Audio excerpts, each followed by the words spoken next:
Hello everyone, আসসালামু আলাইকুম। This is Shanta from Shanta's diary. আমার দাওয়াতের জন্য যে ড্রেসটা মেক করেছিলাম 3 in 1, সেটার কাটিং ভিডিও অলরেডি আমি আমার পেজে পোস্ট করে দিয়েছি। যারা এখনো দেখেনি প্লিজ দেখে আসবেন। আজকের এই ভিডিওতে এটা ফুল ফাইনাল লুক এবং সেলাইয়ের ফুল ডিটেলস ভিডিও দেওয়া হবে। হ্যাঁ, আপনি যদি আমার পেজে নতুন হয়ে থাকেন একটা ফলো দিয়ে যাবেন। আর ড্রেসটার ফাইনাল লুক দেখার জন্য অবশ্যই ভিডিও এন্ড পর্যন্ত দেখতে হবে। ভিডিও শুরু করার আগে একটু ফ্ল্যাশব্যাক দেখে আসি।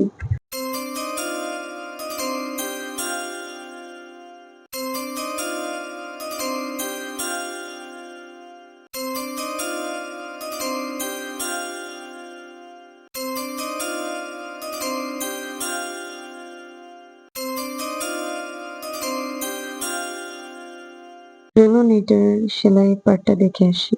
ফার্স্টে আমি এটার মেইন কাপড়ের সাথে ইনারের পার্টটা জয়েন করে নিচ্ছি, কারণ সেলাইয়ের সময় যেন এলোমেলো না হয়ে যায়, এর জন্য দুইটা ফার্স্টে অ্যাটাচ করে নিচ্ছি। এই ড্রেসটা মেক করার ফার্স্ট পার্ট দেখলে হয়তো আপনারা বুঝতে পারবেন যে ওইটার মধ্যে আমি কোনো গলা কাটিং করে নিই, কারণ আমি ইনার পার্ট লাগিয়ে একবার গলা কাটিং করে উল্টে দেবো।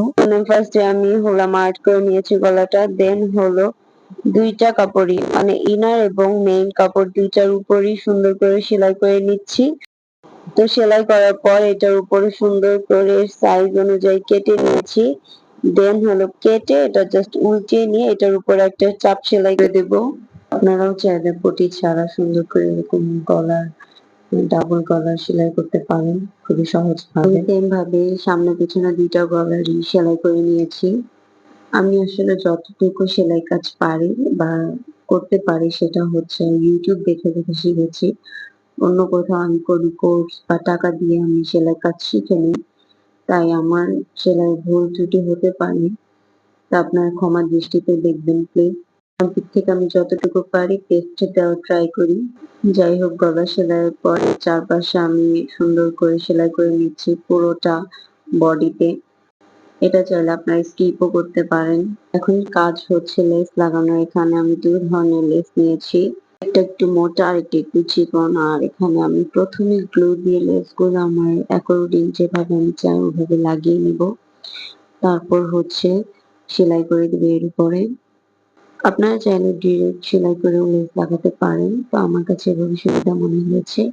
এটা আমি একটা আপুর পেজে দেখেছিলাম, তো আমি এভাবে ট্রাই করি আর আমার কাছে এটা সুবিধাজনক মনে হয়েছে। তো আমি গ্লু দিয়ে প্রথমে মোটা কুচিওয়ালা লেসটা, দেন হলো চিকন লেসটা লাগিয়ে নিচ্ছি আমার ইচ্ছা মতো। তো তো এইভাবে আমি হলাম পুরো বডি পার্টটার উপরে লেস লাগিয়ে নিয়েছি। তো সেম লেস আমি হাতাতেও দিয়েছি। এটা হচ্ছে বডি পার্ট। ওটা এখন হচ্ছে গ্লু শুকানোর জন্য রেখে দিছি। তার যদিও শুধু গ্লু থাকলেও হতো, কিন্তু আমি ডাবল সিকোয়ের জন্য এটার উপরে সুন্দর করে প্রত্যেকটা লেসের উপরে আলাদা আলাদা ভাবে সেলাই করে নিচ্ছি। হচ্ছে আমি দুইটা বডির কাঁধ লাগিয়ে নিচ্ছি।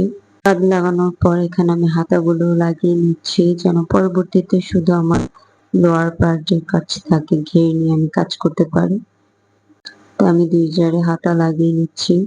এখন কাজ হচ্ছে মেইন পার্ট। এখানে হলো আমি প্রত্যেকটা কুচি আলাদা আলাদা ভাবে দিয়ে নিয়েছি। মোট আমার সামনে পেছনে 10টা কুচি ছিল, যেহেতু আমি 5 কুচির একটা ড্রেস মেক করব। এর জন্য প্রথমে আমি সামনের প্রথম যে কুচিটা থাকে সেটা কুচি দিয়ে নিয়েছি। প্রথম কুচি করা শেষ হলে এটা আমরা বডি আমাদের কোমরের অংশের কাপড়ের সাথে অ্যাডজাস্ট করে নিব। এক্ষেত্রে মনে রাখতে হবে আমাদের প্রথম কুচি থেকে পরের কুচিটা আরেকটু বড় হবে, পরের কুচি থেকে এর পরের কুচিটা আরেকটু বড় হবে।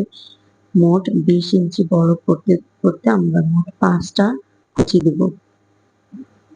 সবগুলো কুচি অ্যাডজাস্ট করার পর এটা ইনারের পার্টটা আমি কেটে নিচ্ছি। মেইন কাপড়টা ইনারের কাপড়ের উপর রেখে সুন্দর করে ঘেরের কাপড়টা কেটে নেব। আপনারা চাইলে আগে রুমাল কাটিং যে গোল জামা ওই অনুযায়ী কাটতে পারেন। তা আমার কাছে এভাবে সুবিধা মনে হচ্ছে, আমি এভাবে কেটেছি। আমার সামনের পার্ট যেহেতু কাটা থাকবে, এর জন্য আমি সামনের অংশটা মাঝখান থেকে 2 ভাগ করে নিয়েছি। মেইন কুচিটার সাথে ভিতরে ইনারের কাপড়টা লাগিয়ে নিচ্ছি। তো আমি এই গ্রাউন্ডটা ফ্রন্ট সাইডে কাটা রেখেছি, তাই আমি সুন্দর করে লম্বা করে এখানে দুটো লেস লাগিয়ে নিচ্ছি। ড্রেসটা আরেকটু গর্জিয়াস করার জন্য এর মধ্যে আমি পাথর লাগিয়ে নিয়েছি। আর এই পাথরগুলোর প্রাইস নিয়েছে আমার কাছে ১ তোলা ৩০ টাকা করে। এই পাথরগুলো লাগানোর পর পুরো ড্রেসটার লুকিংটাই চেঞ্জ হয়ে গিয়েছে। আমার ড্রেসটা মেক করা কমপ্লিট। ও হ্যাঁ, আমি এটার সাথে একটা বেল্টও বানিয়েছি। এটা কিছু টুকরো কাপড় দিয়ে। জামাটা এত গর্জিয়াস, বেল্ট এরকম সিম্পল থাকলে চলে বলেন? এর জন্য আমি পুরো বেল্টটাও চলেন একটু কাজ করে নিয়ে আসি। এই হচ্ছে আমার ড্রেসটা ফুল ফাইনাল লুক। এর সাথে ফিতাতে দেওয়ার জন্য আমি এগুলো মেক করেছি, আমি জানি এটার নাম কি বলে। এটা দেওয়ার পর আরো সুন্দর লাগবে ড্রেসটা। এই জিনিসটার নাম তো আমার মনে নেই। তো এগুলো আর হচ্ছে আমার বেল্টের ভিডিওটা আমি অন্য একটা ভিডিওতে দিয়ে দেওয়ার চেষ্টা করবো। আর দেখেন গাইস, এই ড্রেসটা জাস্ট ঘেরটা দেখেন, অনেক ঘের হয়েছে। এই হচ্ছে আমার আজকে video 3 in 1 dress making video. তো ভিডিওটা ভালো লেগে থাকলে একটা লাইক করবেন, চাইলে একটা শেয়ার দিয়ে যেতে পারেন। সবাই ভালো থাকবেন, টাটা।